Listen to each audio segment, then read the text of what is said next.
¿Qué tal? ¿Cómo les va? Bienvenidos a otra emisión de Un Mundo Alucinante, programa de libros y sobre libros. Y como siempre les adelanto el entrevistado hoy, Alfredo Boxia, muy conocido en el ámbito del análisis político y la publicación de textos que hacen relación con nuestra historia política reciente. En esta ocasión, un libro que les va a impresionar, El Insumiso, sobre Agustín Guiburú, un hombre que simbolizó la resistencia a la dictadura de Stroessner. En instantes ya. Y comenzamos con nuestra sección habitual, que es el recorrido por bibliotecas. Vamos a Manchester en el día de hoy, concretamente a la biblioteca John Rylands en Manchester.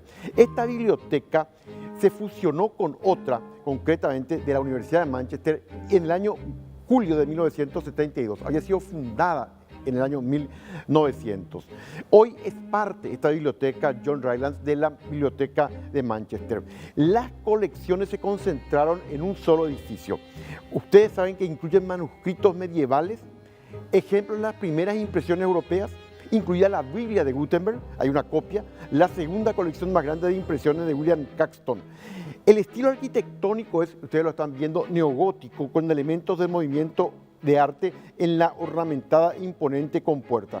Ustedes saben que esta biblioteca obtuvo el grado 1 en el año 1994, está abierta para lectores y visitantes de bibliotecas. Nuestra sección es de los libros justamente a la pantalla. ¿Quién no ha visto alguna vez Mary Poppins, película de 1964? Esta película estuvo protagonizada por Julie Andrews. Se basó en una historia de P.L. Travers, una escritora bastante prolífica. Disney estuvo mucho tiempo detrás para conseguir que ella le autorizara la adaptación al cine. Ella tenía muchas dudas, por cierto. Para los que no olvidan la película, una familia bastante disfuncional en Londres pierde su niñera. Entonces dice el padre, voy a conseguir una niñera que sea realmente exigente, cosa que no le gusta mucho a los chicos.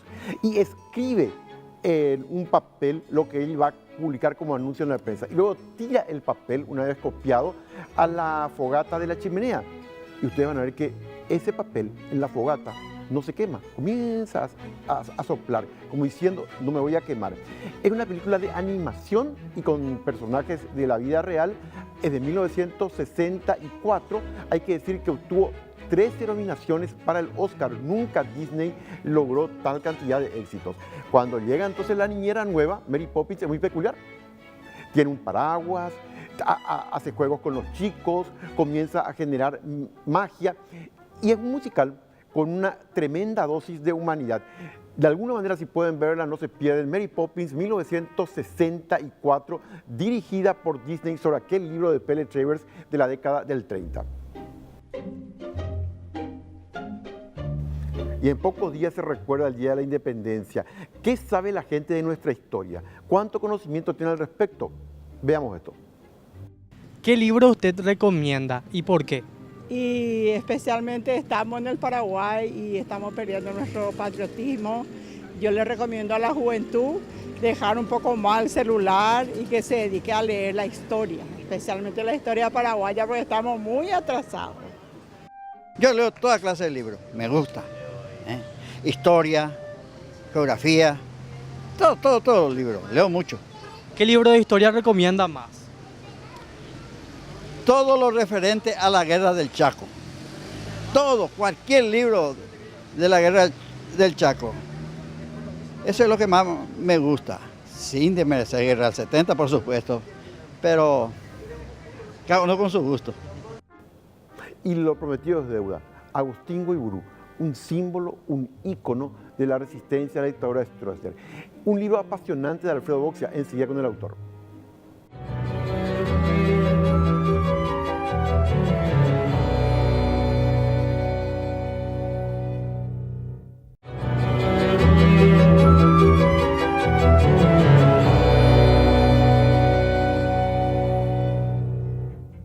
Y lo que les decía, uno de los libros más impresionantes escritos en los últimos años sobre la resistencia a la dictadura de Stroessner es Guiburú, La Odisea del Insumiso. Está con nosotros su autor, el conocido médico, analista político y escritor muy prolífico, Alfredo Boxia. ¿Cómo estás, Alfredo? Hola, Carlos, un gusto estar contigo en tu programa. Podemos comenzar con lo que hablábamos recién fuera de cámara. Guiburú intentó matarlo a Stroessner. ¿Puedes explicarnos esto?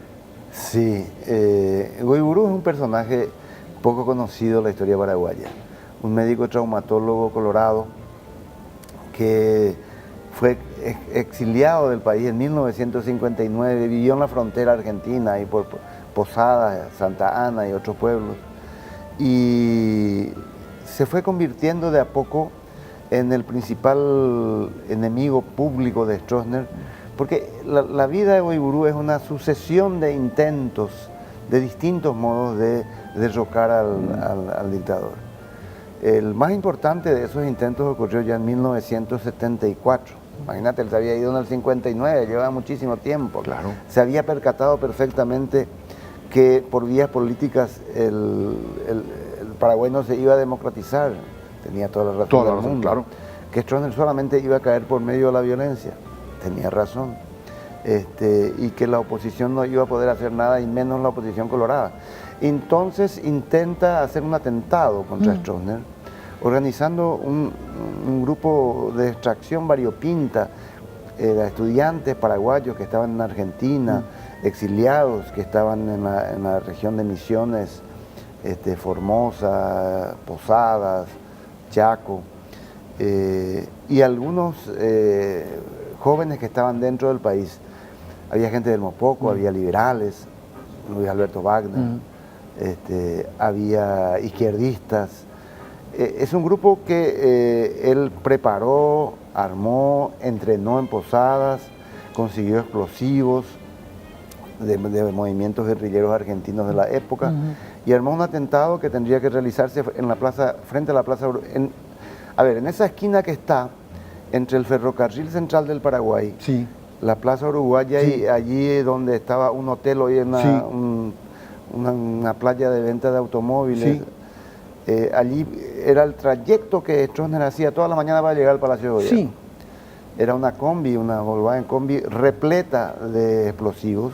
¿Qué puso dónde la combi repleta de explosivos? Al lado del hotel, entonces se disparaba con un control remoto Sí. que tendría que dispararse cuando el auto de Stroessner pasaba enfrente para llegar al Palacio. Iba a volar en pedazos de Stroessner. Iba a hablar para el barrio. El barrio luego. Sí, porque no tenían mucha experiencia en explosivos, y después descubrieron que con la tercera parte de esos explosivos las Brigadas Rojas habían volado la estación de Bolonia completa. Insólito. Y iba a morir Stroessner, y probablemente hasta incluso el que oprimía el botón, Sí. que estaba a unos 20, 30 metros. Pero ¿Qué pasó? el intento fracasó. Está contado en el libro Sí. de manera extraordinaria. Stroessner nunca supo que estuvo tan cerca de la muerte 3 veces. 3 veces. Una vez porque no funcionó el sistema, otra vez porque justo cruzaban unos escolares y no se animó el individuo que tenía que apretar. Y en fin, finalmente Stroessner se salvó y no se enteró de que estuvo cerca de morir, sino 2 años después, cuando el grupo siguió operando, y fue, en realidad unos meses después, 2 años después fue cuando lo mataron a todos los que participaron. Una trayectoria impresionante. A ver si le... Sí, dale, Alfredo. No, y bueno, te digo, Guaiburú lo intentó todo, desde el secuestro de un avión, de TAM, hasta matarlo en el río cuando pescaba, y además era el gran articulador de la frondosa oposición colorada, que siempre creía que podía volver, que estaba por volver, sobre todo la del Mopoco, y que finalmente tuvo un exilio larguísimo, ¿verdad? Claro que sí. Leo en tu libro, 2 veces él tuvo que salir de aquí, por lo menos. ¿Quién? A Guaiburú. Guaiburú se fue en el 59, entraba clandestinamente. entraba clandestinamente. Sí, pero ya nunca volvió. Él, después del 74, Stroessner confirma que efectivamente Epifanio Méndez Fleitas y Guaiburú eran los principales enemigos de su persona. Fíjate, los colorados. Los dos colorados, sí. Una historia que se repitió en toda la transición. Sí. El principal enemigo de un colorado es otro colorado. Así mismo. Y bueno, a Epifanio, ustedes saben, nunca le dejó volver, hasta su muerte en el 85. Y Guaiburú sabía que al fracasar el atentado que había intentado organizar, sería él la próxima víctima de la rabia de Stroessner, ¿verdad? Entonces el gobierno argentino, los amigos del Mopoco, y le dicen que se aleje de la frontera. ¿Él estaba dónde exactamente? Estaba en entonces? Posadas. En Posadas, que se aleje de Posadas. Sí, porque ya lo habían intentado secuestrar en Posadas, a punto estuvieron de secuestrarlo. Ya lo habían secuestrado. La historia de Guayburu es impresionante. Él fue secuestrado, apresado, unos años antes, mientras pescaba en el río con su hijo, traído a Asunción, terminó preso en la Marina, lo llevaron como preso político a la comisaría séptima, que está sobre la calle Eusebio Ayala. Sí.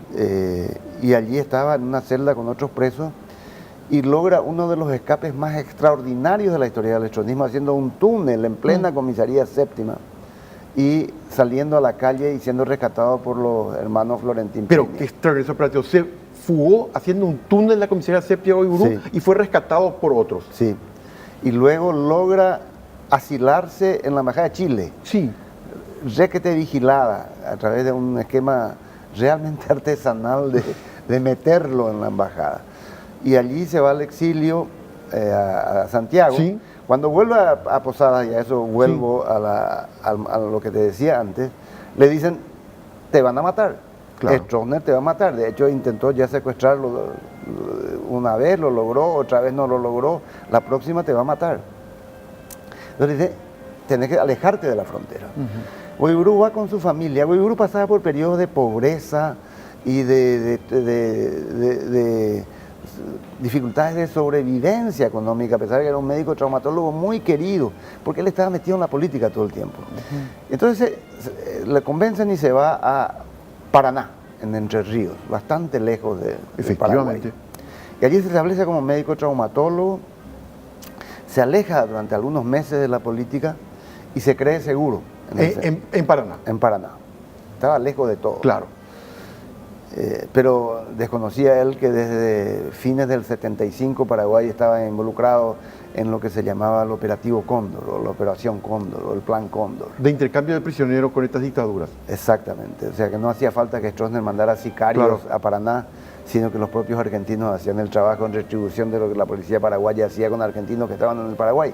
¿Y qué se supone que pasó? Esto fue en febrero del 77 cuando desaparece. 9 de febrero del 77, él va a su Nadie lo vio más. Él va a su consultorio, una camioneta, un auto con civiles choca su propio auto que estaba estacionado, le avisan, chocaron tu auto, anda a ver. Cuando él va a ver los daños y conversa con quien lo chocó, se bajan todos, lo apresan, lo secuestran y desaparece. Uno de los 15 o 20 mil desaparecidos Exacto. de la historia argentina de esa época. Y nunca más se supo nada. Nunca de más. él, nada de él. Lo mataron en Argentina, se supone, en Paraguay, nada se sabe de él. En realidad, desde el punto de vista histórico, documental, no hay absolutamente nada. Tanto pudieron haberlo matado allá, como pudieron haber traído como un fetiche para Stroessner acá a Paraguay y matarlo acá. Su hijo, Rogelio, también médico, se convirtió en el principal investigador en la búsqueda de los desaparecidos y de identificar las tumbas NN, y hace un trabajo magnífico desde hace años que llevó a descubrir que la entonces Guardia de Seguridad, hoy agrupación especializada y al lado de la cárcel de Tacumbú, era el lugar donde enterraban buena parte de los opositores de Stroessner. Encontró 22 o 25. Sí, así fue, ahí en esa zona. En esa zona. Siempre tiene la esperanza de que pueda identificar los restos de su padre, pero en realidad hasta ahora Guayburu es un desaparecido que no se sabe si está enterrado en Argentina o en Paraguay.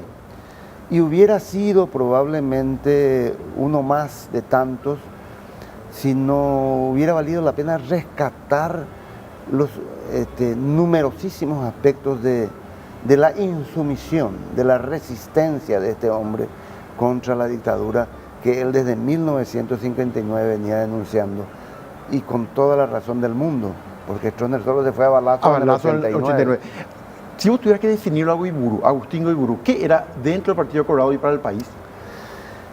Guayburu era un hombre de acción, de mucha decisión, de mucho coraje. no era precisamente un político ilustrado como había otros en la época, en el propio grupo del Mopoco, ¿verdad? Osvaldo Chávez, Riera, pero era un tipo que descreía de la diletancia, de los discursos frente a una realidad concreta. Stroessner era un bruto dictador y no se iba a ir por las acciones políticas. Estaba seguro que solamente una acción militar lo podía sacar. ¿Qué hubiera sido Guaidó si no hubiera muerto? Bueno, pues hubiera sido un tipo muy activo en la transición democrática, Carlos, porque fíjate que Guaidó nació en 1930, hoy tendría 89 años. Sería un tipo joven todavía y probablemente uno de los puntales éticos del Partido Colorado de la Resistencia.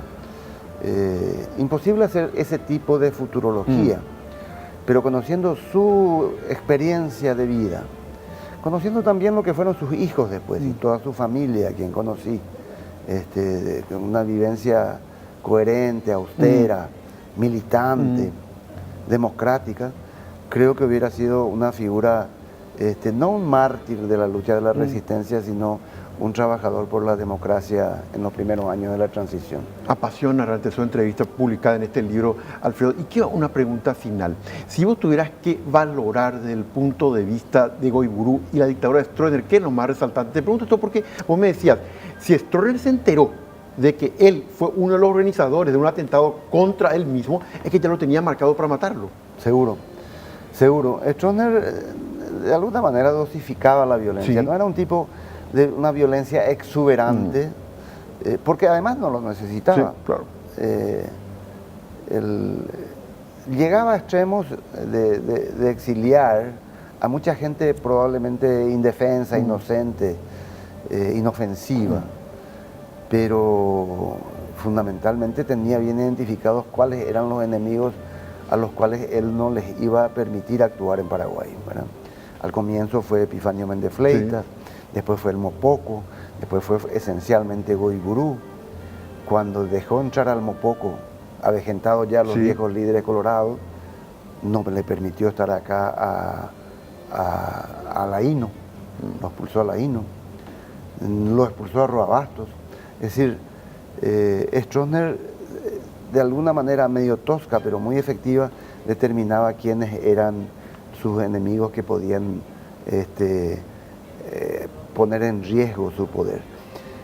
Eso se notó sobre todo, Carlos, en los primeros años de la dictadura, ya por entre el 54 y el 59, cuando él selectivamente fue haciendo racias entre los militares que le podían hacer sombra. Y eso incluía a casi todos los que lo apoyaron para llegar al gobierno y a algunos civiles. Acordate, por el camino cayó Edgar Allan Frank. Efectivamente, claro. Cualquiera que recibiera de repente aplausos era mirado con una especie de celotipia por Stroessner.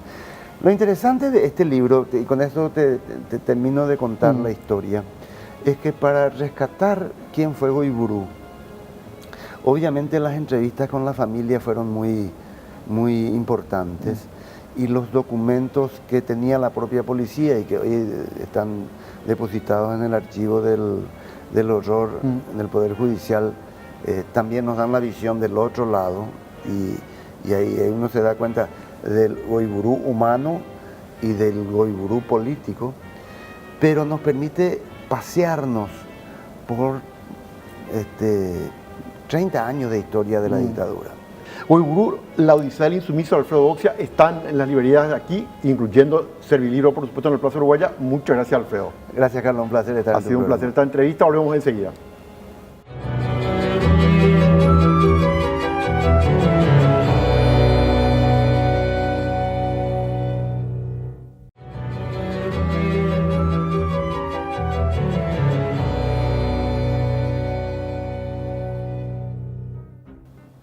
Y continuamos con el sondeo. Estamos cerca de las fechas patrias. ¿Qué se sabe sobre la independencia de Paraguay? ¿Qué libros se leen? Véanlo ustedes mismos. Yo siempre leí libros de historia, del Paraguay, por ejemplo. Y tengo varios, vamos a decirle, folletos enciclopedia que lanzaron ABC. Tengo colecciones de enciclopedia de ABC. Y en un libro que hizo historia, Nuestra Señora de París, Notre Dame, del francés Victor Hugo. Esta novela fue publicada en 1831. La historia es muy conocida porque inclusive Disney hizo una película en animación sobre Nuestra Señora de París. Dentro del campanario vivía un hombre jorobado y casi sordo. Él se encargaba de custodiar el campanario. Él veía, por lo tanto, todo lo que pasaba abajo y ve a una gitana, Esmeralda. Este jorobado, profundamente deforme, se enamora perdidamente de Esmeralda. Solamente que de ella también está enamorado un hombre de la Iglesia Católica. Esa historia detrás, básicamente, es aparentemente una historia de amor, pero refleja muy bien la Francia de aquel tiempo. En la novela de Victor Hugo, les cuento que en más de un párrafo, ¿saben de qué él hablaba? Del incendio de la Catedral de París, de Nuestra Señora de París, que ocurrió hace algunas semanas. Y esa historia en particular entre Quasimodo, que era el jorobado deforme que custodiaba el campanario, y Esmeralda, la joven, tiene uno de los finales más emocionantes en lo que se refiere a la historia de la literatura. No se pierdan, está en venta en Paraguay, Nuestra Señora de París o Notre Dame de Victor Hugo. En un barrio tradicional por excelencia de Asunción, Sajonia, ahí con qué se pueden ustedes encontrar, con un museo que van a ver ahora muy peculiar, que tiene sobre todo cuestiones relacionadas al mundo católico. Fíjense ustedes mismos.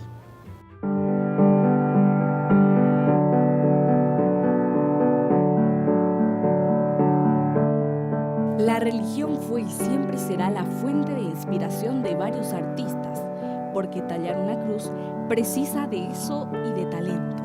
En el Museo Ñembo Erenda, ubicado en el barrio Sajonia de Asunción, la exhibición se centra en el arte sacro. Este es un museo que inició hace aproximadamente 20 años. En este lugar se guardan tesoros de la familia, entre nichos, crucifijos, imaginería y todo tipo de santos que pertenecieron a nuestras familias y que quedaron aquí en el museo en resguardo. Actualmente estamos teniendo crucifijos de la época de los jesuitas, de los franciscanos y crucifijos que se utilizaban antes para venerar en todo tipo de casas o en las novenas pajá. Entonces las abuelas, las tías donaron esos crucifijos a este lugar y bueno, hoy estamos dándole un destaque y estamos exhibiendo esta muestra. Cruces de procedencia jesuita o franciscana recuerdan cómo se realiza una celebración religiosa a la Humá. Aproximadamente 500 piezas relacionadas al catolicismo forman parte del gran acervo de esta casa museo. Los crucifijos están en diferentes tipos de posiciones que tiene todo un símbolo también en lo que es el arte y lo que es en la religión católica. ¿Cuál es la pieza que a la gente le llama más la atención? La pieza que más busca la gente cuando viene a este museo es la Virgen de Cacupé. Nosotros tenemos una réplica de la Virgen que perteneció a una abuela que está en la zona de Cacupé, que es de la familia Gómez, y que tiene casi aproximadamente los mismos años que la Virgen que se encuentra en la Basílica. Los que más visitan el museo son los vecinos de la zona, puesto que las cruces exhibidas ahí fueron donadas por familiares. Sí, vienen estudiantes, algunos a realizar trabajos prácticos, no creyentes también vienen, ¿verdad?, para ver lo que son las obras que se encuentran en este lugar, porque además de ser un símbolo del catolicismo, también son piezas artísticas que tenemos en este lugar y que se pueden valorar. Cada objeto del museo, desde el más pequeño hasta el más grande, tiene una historia que contar. Para conocer este lugar lleno de arte y religiosidad, pueden contactarse a través de las redes sociales y agendar su visita a la Casa Museo Ñembo Erenda. Hay que venir a visitar este tipo de exposiciones, no solamente la Casa Museo Ñembo Erenda, sino otros museos, y valorar un poco más lo que es parte de nuestra cultura y de nuestras tradiciones, y ya que nosotros los paraguayos estamos muy acostumbrados a vivir otras experiencias de otros países, mezclarnos más con lo que nosotros hacíamos en nuestras tradiciones, nuestras tías, nuestros abuelos, y bueno, vivir un poco de lo que es eso aquí en el museo y en otros tipos, apoyar también.